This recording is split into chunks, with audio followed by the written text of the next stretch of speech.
সার্বিকভাবে দেশের নিরাপত্তা ব্যবস্থা নিয়ে কোনো ধরনের সংশয় নেই মন্তব্য করে স্বরাষ্ট্র উপদেষ্টা অবসরপ্রাপ্ত লেফটেন্যান্ট জেনারেল জাহাঙ্গীর আলম চৌধুরী বলেছেন, কোনো প্রার্থী যদি নিরাপত্তা নিয়ে সংশয় প্রকাশ করেন সেটি তার ব্যক্তিগত ব্যাপার।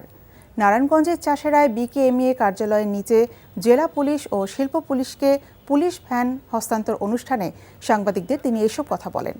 স্বরাষ্ট্র উপদেষ্টা বলেন, আইনশৃঙ্খলা পরিস্থিতি স্বাভাবিক রাখতে জেলা পুলিশ ও শিল্প পুলিশের ভূমিকা গুরুত্বপূর্ণ। ইনকিলাব মঞ্চের মুখপাত্র গুলিবিদ্ধ ওসমান হাদির জন্য দোয়া চেয়ে তার অবদান স্মরণ করেন উপদেষ্টা। নিরাপত্তা তো একটা বড় ধরনের শব্দ, তা আপনারাও আজকে সবাই তো এখানে আসছেন। আবার আপনারাও তো বলতে পারতেন যে আমি ওরা নিরাপত্তার সংকট আছে, আমরা কেউ আসবো না। তো এইটার ক্ষেত্রে তো মানে যার যার ব্যক্তিগত ব্যাপার, উনি নির্বাচন কেন করবে না। ওসমান হাদি ভাই আহত এবং উনি সিঙ্গাপুরে চিকিৎসাধীন অবস্থায় আছেন। আপনারা সবাই ওনার জন্য দোয়া করবেন। জুলাই যোদ্ধা এবং ওনার একটা দেশের জন্য ওনার একটা বড় ধরনের ওনার একটা কন্ট্রিবিউশন রয়ে গেছে।